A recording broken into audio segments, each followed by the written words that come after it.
Mga kabunyog, mga kababayan, magandang araw po sa inyong lahat. Welcome po sa isa na namang episode ng ating talakayan dito po sa aking bagong social media platforms, Attorney Enzo Bunyog. Kung hindi pa po kayo nakasubscribe dito po sa Attorney Enzo Bunyog YouTube channel, subscribe na po kayo. Napapanood nyo rin po ako sa isa kong platform din, ang Informador Meta page. Kung hindi pa po kayo naka-follow sa Informador Meta or Facebook page, follow na po kayo. Dito po, yung mga gusto ng mahaba-habang talakayan, sabi kasi nila, attorney, pagpasok namin kapag nagtatalakayan ka, patapos ka na. Kaya dito, mahaba-haba tayo. Kaya follow na po kayo sa aking Meta page na Informador, subscribe na po kayo sa Attorney Enzo Bunyog YouTube channel. Ngayon po, 3 topics ang i-discuss ko. Si Attorney Salvador Panelo umattend doon sa rally ng simbahan at saka ng mga civil society doon sa EDSA People Power Monument. Ayan, nabush siya tuloy doon. Nabu. Boo! Ginanyan si Panelo. Bakit? Mamaya. Si Lacson, si Senador Ping Lacson at si Baguio City Mayor Benji Magalong, ini-encourage ang mga rallies. Suportado nila ang mga rallies laban sa korupsyon. Pag-usapan natin mamaya yan. At itong abogado na si Jimmy Bundok, DDS na lawyer, ano ba ito? Abogado ba ito? Bakit? Nananawagan ng ng secession o paghihiwalay ng Mindanao sa Republika ng Pilipinas. Abogado ba talaga ito?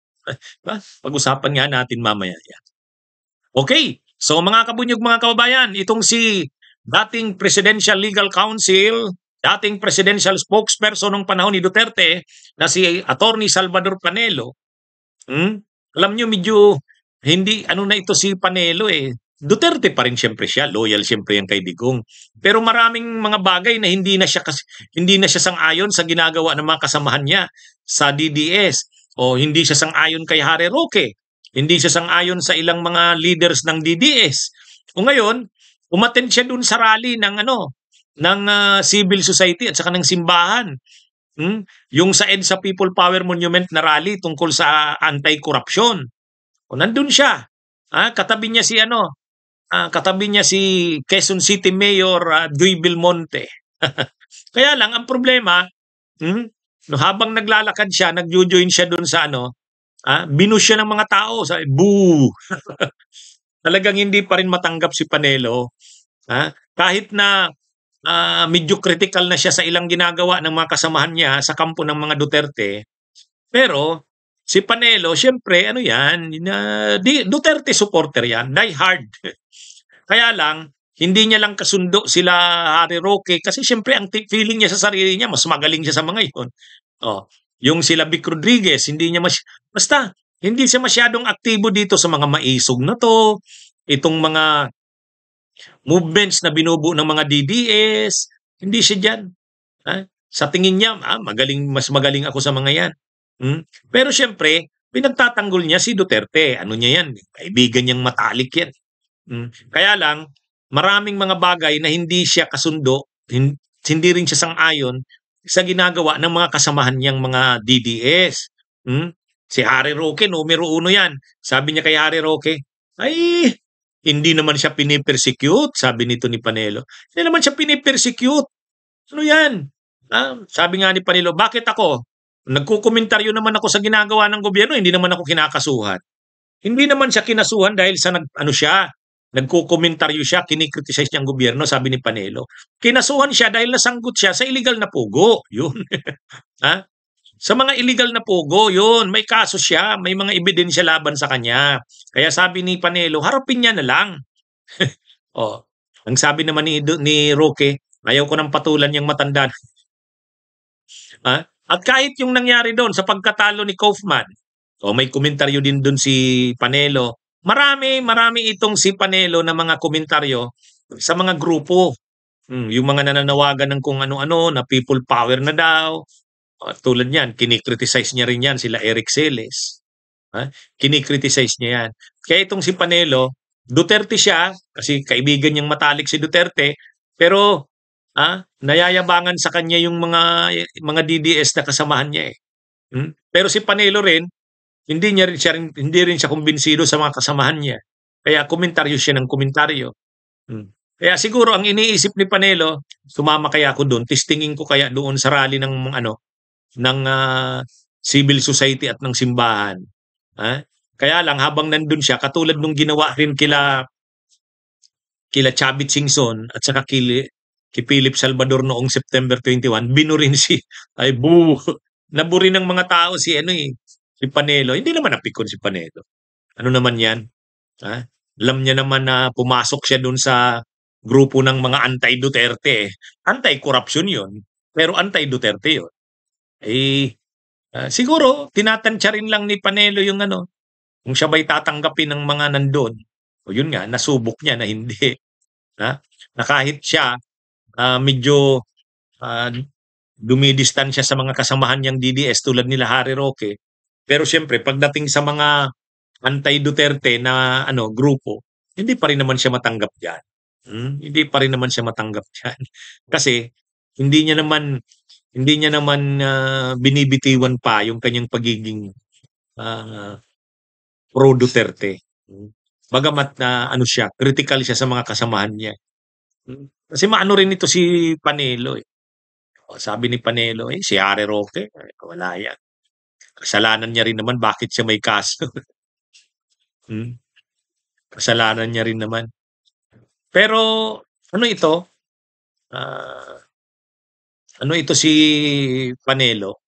May sarili rin siyang mga pagbasa ng sitwasyon, may sarili rin siyang analysis, may sarili rin siyang mga formula kung anong dapat gawin at sa tingin niya yung mga ginagawa ngayon ng mga kasamahan niya ay mali. Yung sinasabi niya lagi, mali, mali yung ano, yung strategy ng defense sa kaso sa ICC, mali yun. Ganun yung sinasabi niya eh. Kaya lang, ano din siya, akala niya siguro pagdating niya na dun sa rally sa EDSA, baka tanggapin na siya ng mga nagra-rally doon. Pero baka naman gusto niya lang talaga mag-observe. Ha? Baka naman gusto niya lang mag-observe. Gusto niya lang makita ano nga bang nangyayari.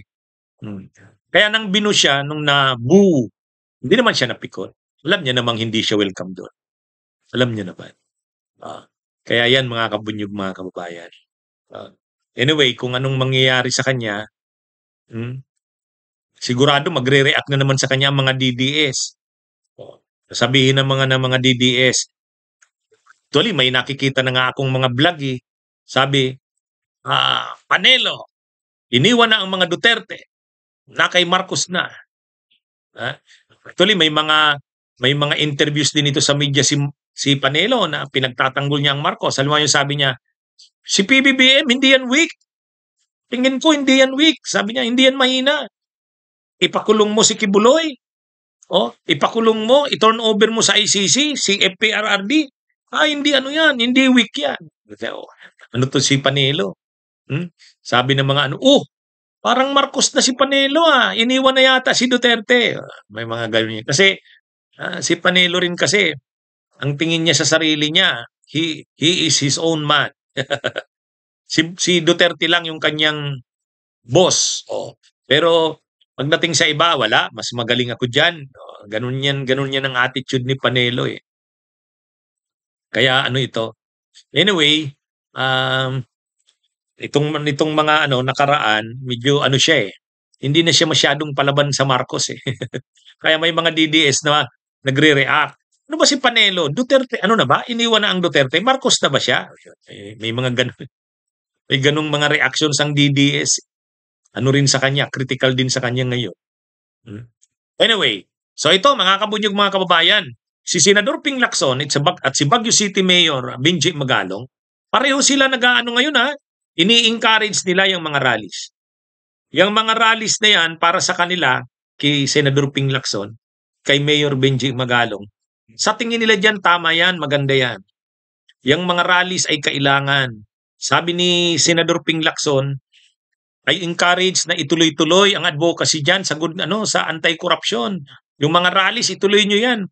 Kasi sabi ni Senador Ping Lacson, kapag binitiwan yan o kaya anong tawag diyan, humupa o kaya nilubayan na parang may paghina ng mga advocacies, hindi na wala ng rallies, hindi na maingay ang mamamayan. Sabi ni Senador Ping Lacson, ano 'yan, matutuwa niyan yung mga nasasangkot kasi ayan, ano na, parang humupa na. Hindi na tayo masyadong pinupuruhan. Ano na 'to, patapusin lang natin 'to, malalampasan na rin natin 'to. Yung gano'n sila magtingin, eh. Kaya sabi ni Senador Ping Lacson, "Huwag lulubayan, ha? Tuloy-tuloy, kalampagin ng gobyerno. Yung ginagawa ng administrasyon, kalampagin, ituloy-tuloy, ha? Kumbaga kung may nakikitang medyo parang ano yata, humuhupa, oh. Kasi, kapag, walang pagkalampag ng mamamayan, baka humupa nga 'yan. May mga sangkot diyan na parang naniniwala sila ano rin 'yan, mapapagod din ang mamamayan, ang taong bayan. O 'pag lumubay na 'yan, 'pag humina na, ano na tayo, malulusutan na natin 'yan, matatapos na rin 'yan." Kaya sabi ni Senador Ping Lacson, "Hindi, 'wag kayong huminto, ituloy-tuloy." Yan din ang sabi ni Mayor Benji Magalong. Sabi niya, dapat yung mga rallies mag-continue. Ang sabi pa nga ni Mayor Benji Magalong, dapat nga isipin yung 2028 elections. Kasi habang papalapit ang 2028 elections, dapat itong mga isyung ito sa anomalya sa flood control ay maging guide sa tao sa pagboto. Dapat yung mga involved dito sa mga anomalya sa flood control, wag nang iboto ng mga tao. O kaya ang panawagan ni Mayor Benji Magalong, dapat ang mga rallies at itong mga mobilizations, anti-corruption, i-sustain ito hanggang papalapit ang eleksyon sa 2028 para isa sa magiging importanteng basihan ng mga tao sa pagboto ay ang issue ng korupsyon. Dapat yung mga nasasangkot sa mga korupsyon na ito, lalo na kung may mga ebidensya, wag nang iboboto ng mga tao. Kaya sabi ni Mayor Benji Magalong, dapat mag-sustain ang mga rallies, itong mga mobilizations, advocacies, para sa anti-corruption hanggang eleksyon.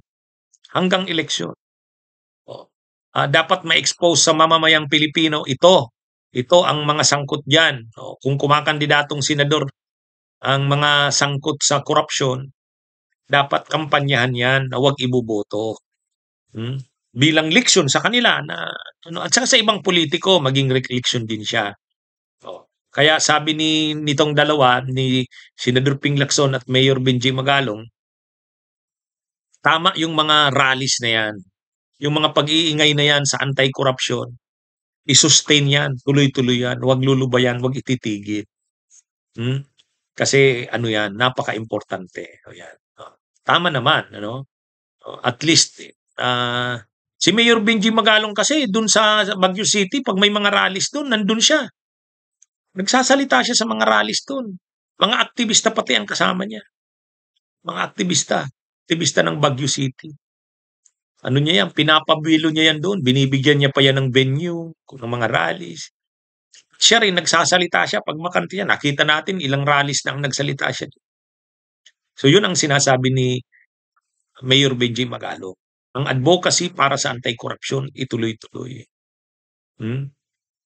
Wag dapat humina. Dapat tuloy. Kasi kung humina ang laban sa korupsyon, ang mga rallies, ang mga mobilizations, ang pagkilos ng mamamayan, matutuwa ang mga involved sa mga anomalya.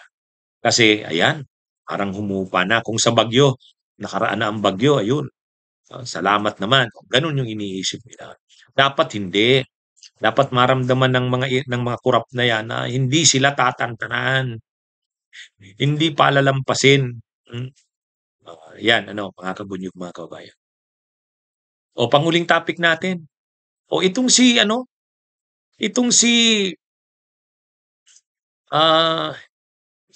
Jimmy Bundok.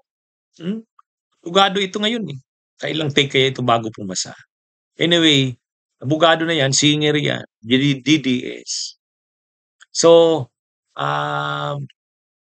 ito,